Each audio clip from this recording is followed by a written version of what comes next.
Okay, in this video, I'm going to talk about the types of democracy. This is an early concept in AP Gov where you need to know the types of democracy that can exist and take place. We see all these types of democracy in the United States today at varying degrees. So some forms of democracy can take participatory democracy. So this emphasizes broad participation in politics and civil society by citizens at various levels of socioeconomic status. Participatory democracy is not direct democracy where citizens actually come together and propose and vote on legislation.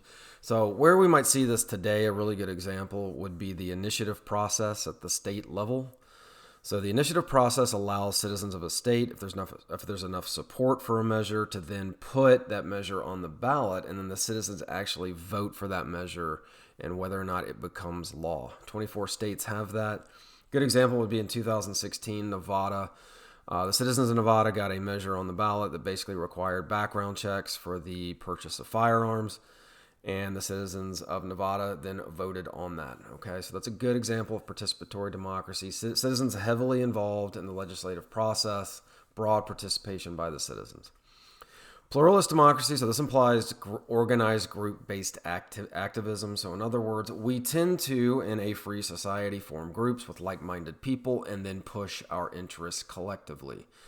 So a good example of pluralist democracy in the United States today would be the fact that we tend to join interest groups, and then those interest groups go on to make donations to Congress, they go on to lobby Congress, and they even go on to testify in congressional hearings.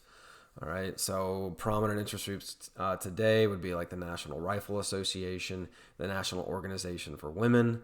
All right, again, we as citizens join these interest groups, and then these interest groups push for the measures we'd like to see Congress to pass. Elite democracy, right? So this discourages participation by the majority of citizens and cedes power to the educated and or wealthy. From the United States' onset, you can really make an argument that it was an elite democracy. Okay, so day one, United States of America, you're really kind of looking at elite democracy here. And the reason being is your electorate is very small. It was white landowning males. That suggests that this elite now is really the only ones being able to pull the strings on government, and that they're the electorate, right? They're the only ones electing representatives.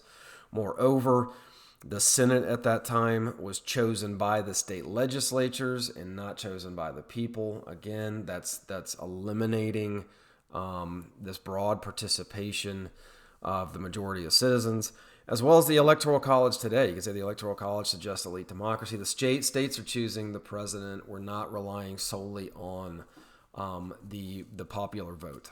Okay, so they're your types of democracy.